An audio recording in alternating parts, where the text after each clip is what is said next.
Hello everyone, स्वागत है आप सभी का आपके अपनी यूट्यूब चैनल माइंडलिफ्ट एकेडमी पर। तो कल के वीडियो में हमने बायोलॉजी का सेल चैप्टर है उससे रिलेटेड 200 एमसीक्यू करने का टारगेट किया था। बट उस क्लास के अंदर हमने 100 एमसीक्यू ही कर पाए थे।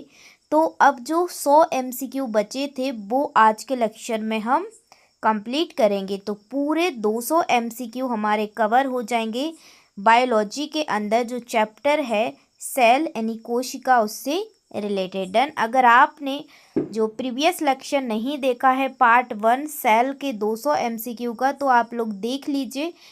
अब आज जो बचे 100 एमसीक्यू हैं वो कवर करेंगे।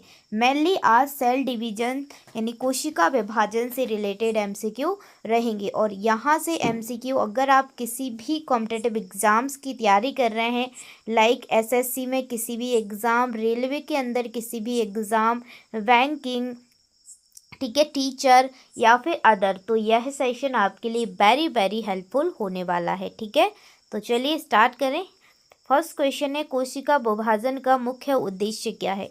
तो याद रखना, जो कोशिका विभाजन का मेन पर्पज होता है नए सेल का निर्माण और उनकी वृद्धि करना। डन। सभी क्वेश्चन बल लाइनर हैं। क्वेश्चन नंबर 2 है, कोशिका विभाजन के कितने मुख्य प्रकार हैं? तो याद रखना, कोशिका विभाजन 2 टाइप का होता है, माइटोसिस और मायोसिस। समसूत्री विभाजन और अर्धसूत्री विभाजन। डन। चलिए आगे बढ़ते हैं। क्वेश्चन नंबर है 3, माइटोसिस किस प्रकार की कोशिकाओं में होता है? माइटोसिस का मतलब होता है समसूत्री, मतलब कि समान। तो माइटोसिस किस प्रकार की कोशिकाओं में होता है? तो याद रखना, शारीरिक यानी सोमेटिक सेल्स में। डन। चलिए आगे बढ़ते हैं। क्वेश्चन नंबर है 4, माइटोसिस के दौरान क्रोमोसोम की संख्या क्या रहती है?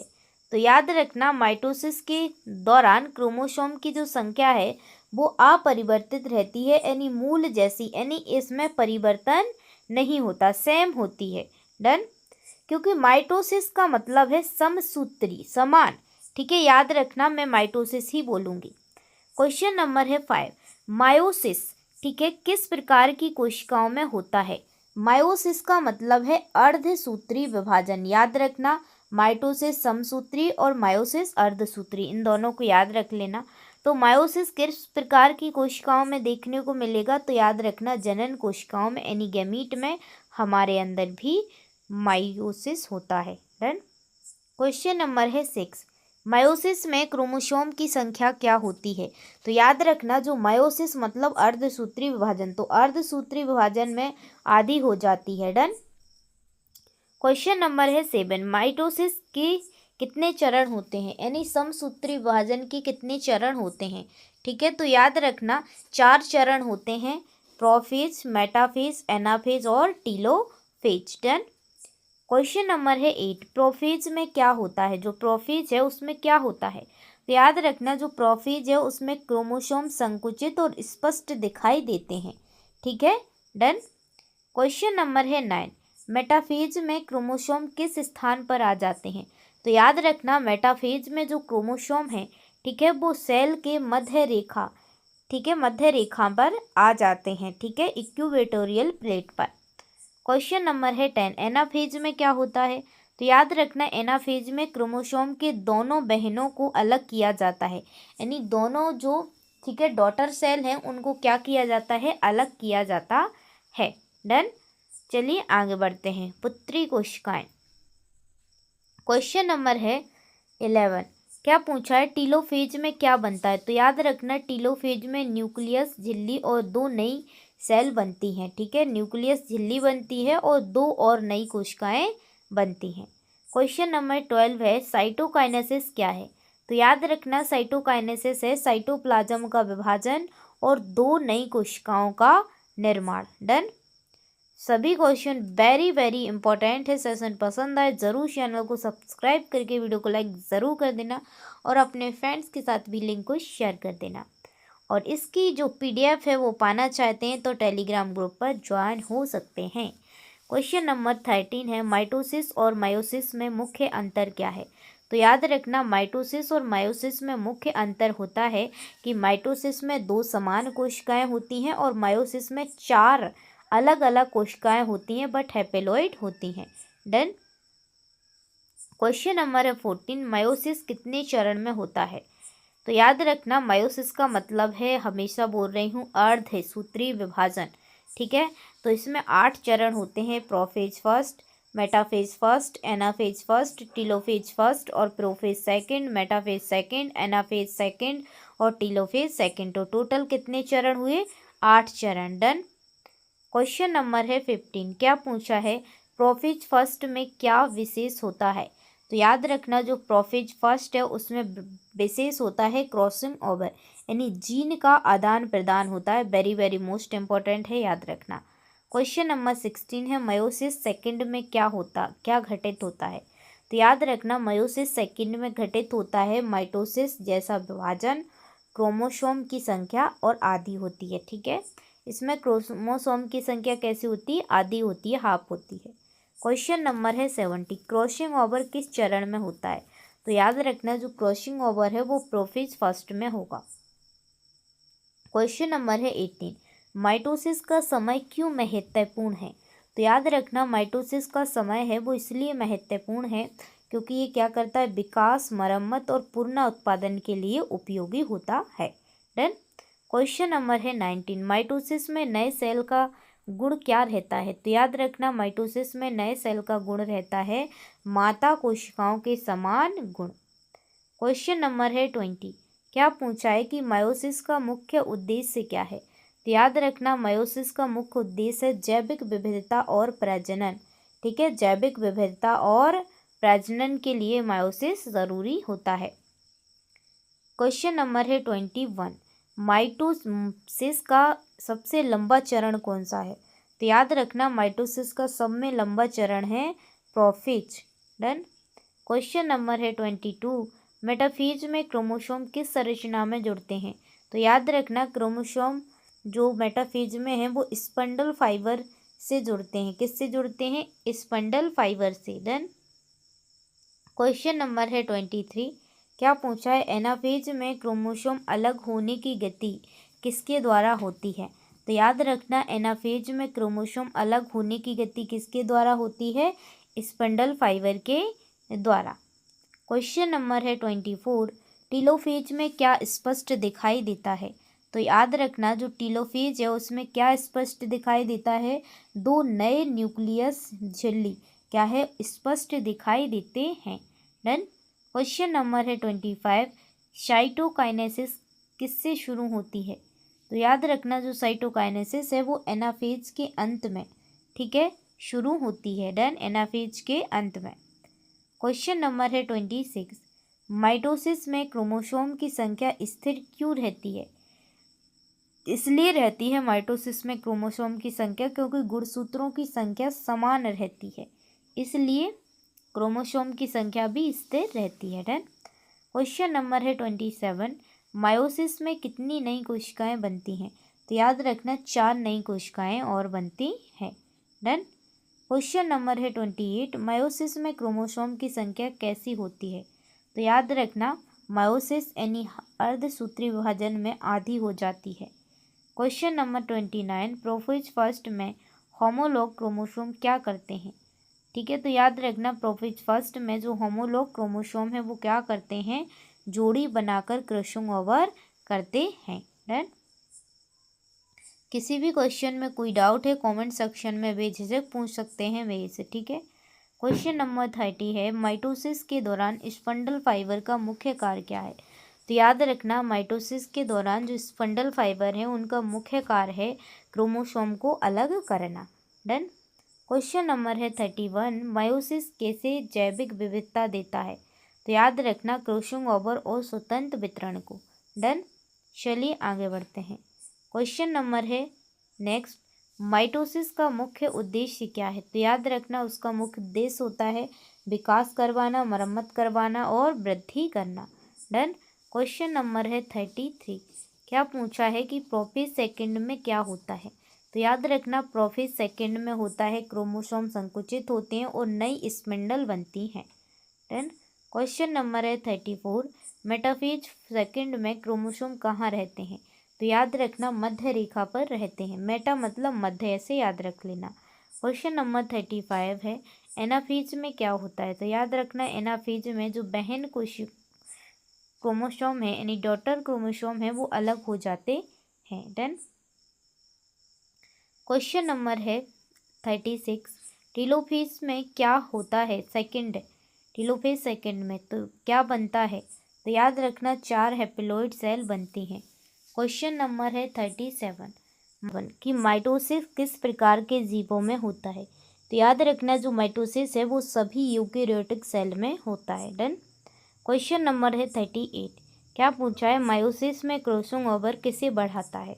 तो याद रखना जेनेटिक विविधता को क्रॉसिंग ओवर बढ़ाता है। डन। क्वेश्चन नंबर है 39, माइटोसिस और मायोसिस में क्रोमोसोम की संख्या में क्या अंतर होता है? तो याद रखना माइटोसिस में समान होते हैं और मायोसिस में आधी हो जाती है। डन। क्वेश्चन नंबर है 40, मायोसिस के बाद बनने वाली कोशिकाएं किस प्रकार की होती हैं? तो याद रखना मायोसिस के बाद यानी अर्धसूत्री विभाजन के बाद बनने वाली जो कोशिकाएं हैं वो हैप्लॉइड होंगी, ठीक है, और अलग अलग होंगी। डन। क्वेश्चन नंबर है 41, स्पिंडल फाइबर किससे बनते हैं? तो याद रखना सेंट्रोसोम से स्पिंडल फाइबर बनते हैं। क्वेश्चन नंबर है 42, माइटोसिस की प्रक्रिया कितने चरण में पूरी होती है? तो याद रखना 4 चरण में पूरी होती है, ऊपर बता दिया है। क्वेश्चन नंबर है 43, मायोसिस फर्स्ट का उद्देश्य क्या है? तो याद रखना मायोसिस फर्स्ट का उद्देश्य होता है होमोलॉग क्रोमोसोम को अलग करना। डन। क्वेश्चन नंबर 44 है, माइटोसिस में क्रोमोसोम की पहचान किस समय होती है? तो याद रखना माइटोसिस में क्रोमोसोम की पहचान किस समय होती है? प्रोफेज में। क्वेश्चन नंबर है 45, क्या पूछा है? मायोसिस का जो सेकंड है उसका उद्देश्य क्या है? तो याद रखना मायोसिस सेकंड का उद्देश्य है बहन क्रोमोसोम को अलग करना। डन। क्वेश्चन नंबर है 46, माइटोसिस और मायोसिस में गुणसूत्रों का वितरण कैसे होता है? तो याद रखना माइटोसिस में समान और मायोसिस में आधा होता है। Done. Question number 47, crossing over किसे सुनिश्चित करता है? याद रखना वो जेनेटिक विविधता को क्या करता है? सुनिश्चित करता है क्रॉसिंग ओवर। क्वेश्चन नंबर है 48, माइटोसिस और मायोसिस में कौन सा चरण समान है? तो याद रखना माइटोसिस और मायोसिस में प्रोफेज, मेटाफेज, एनाफेज और टेलोफेज ये समान होते हैं। डन। क्वेश्चन नंबर है 49, साइटोकाइनेसिस में क्या विभाजन होता है? तो याद रखना इसमें साइटोप्लाज्म का विभाजन होता है।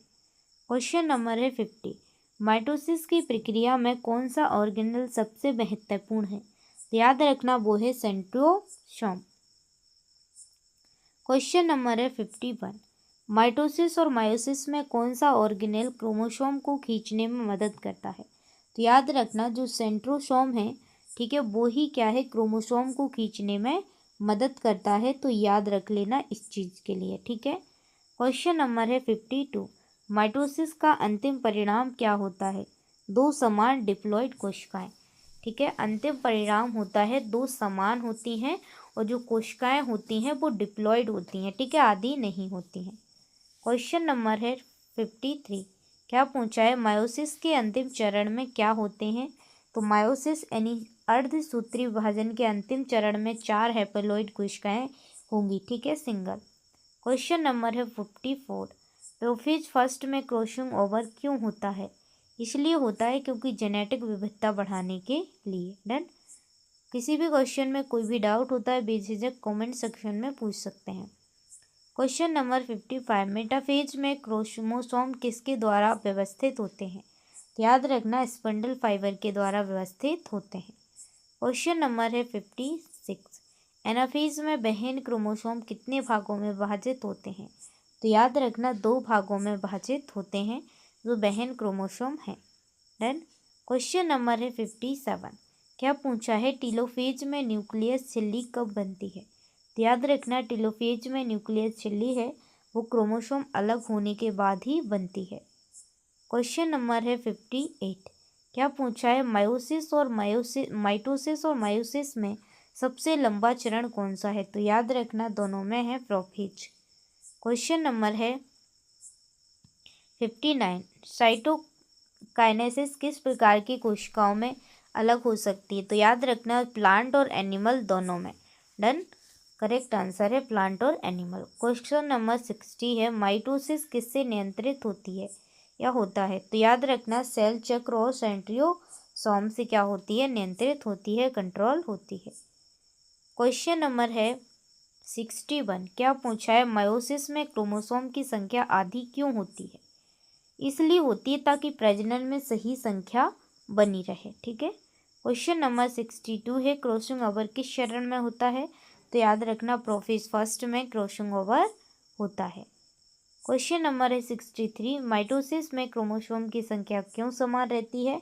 इसलिए समान रहती है क्योंकि गुणसूत्रों का समान वितरण करना होता है। डन। क्वेश्चन नंबर है 64। माइटोसिस में कौन सी कोशिकाएं बनती हैं? याद रखना माइटोसिस में डिप्लॉइड और समान कोशिकाएं बनती हैं। क्वेश्चन नंबर है 65 कि मायोसिस किसे सुनिश्चित करता है? तो याद रखना आनुवांशिक विविधता को सुनिश्चित करता है। डन। क्वेश्चन नंबर है 66। क्या पूछा है, प्रोफेज में, ठीक है, सेकंड में क्रोमोसोम कैसे दिखाई देते हैं?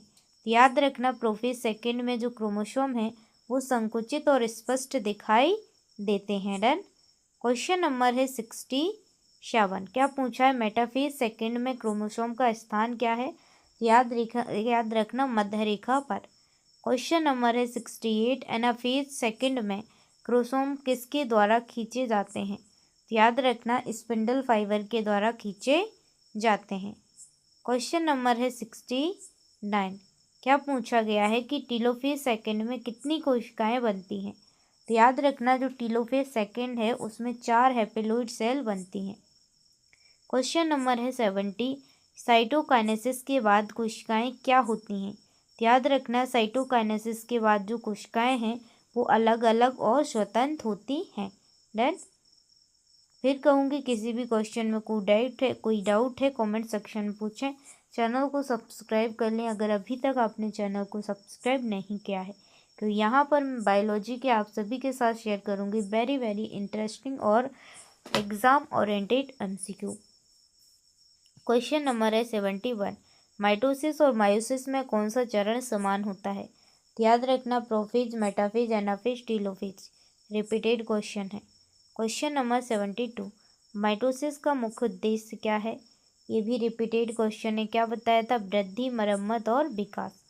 क्वेश्चन नंबर 73 है, मायोसिस का मुख्य उद्देश्य क्या है? ये भी रिपीटेड क्वेश्चन है, प्रजनन और जैविक विविधता। ठीक है, सभी क्वेश्चन इम्पोर्टेंट हैं, जो रिपीटेड हैं वो रिपीटेड एग्जाम में पूछे जा चुके हैं। क्वेश्चन नंबर है 74। माइटोसिस में क्रोमोसोम का प्रकार रहता है? तो याद रखना डिप्लॉइड रहता है। Question number 75। मायोसिस में क्रोमोसोम का प्रकार क्या रहता है? तो याद रखना हैप्लॉइड रहता है। क्रॉसिंग ओवर से क्या सुनिश्चित होता है? याद रखना क्रॉसिंग ओवर से क्या सुनिश्चित होता है कि नए संयोजन और आनुवंशिक विविधता सही है या नहीं। क्वेश्चन नंबर 77 है, माइटोसिस में क्रोमोसोम किस प्रकार व्यवस्थित होते हैं? तो याद रखना मध्य रेखा में व्यवस्थित होते हैं। क्वेश्चन नंबर है 78। क्या पूछा गया है कि मायोसिस में क्रोमोसोम की व्यवस्था कैसे होती है? तो याद रखना मायोसिस में क्रोमोसोम की व्यवस्था कैसे होती है? प्रोफेज फर्स्ट में जोड़ी बनाकर, मेटाफेज फर्स्ट में मध्य रेखा पर। डन। क्वेश्चन नंबर है 79। माइटोसिस में सेंट्रोसोम का मुख्य कार्य है? क्या कार्य है? स्पिंडल फाइबर बनाना। क्वेश्चन नंबर है 80। क्या पूछा है कि मायोसिस और माइटोसिस में सबसे बड़ा अंतर है? तो याद रखना ये क्वेश्चन भी रिपीटेड है। तो ठीक है, अब ये जितने भी क्वेश्चन हैं ये रिपीटेड इसलिए हैं क्योंकि ये क्वेश्चन ना किसी कॉम्पिटिटिव एग्ज़ाम में पूछे जा चुके हैं। तो इन क्वेश्चनों को आप देख लेना अच्छे से। इसकी PDF प्राप्त करना चाहते हैं तो टेलीग्राम ज्वाइन कर सकते हैं, नीचे डिस्क्रिप्शन में लिंक है। ज़रूर बताएं कि सेशन कैसा लगा है।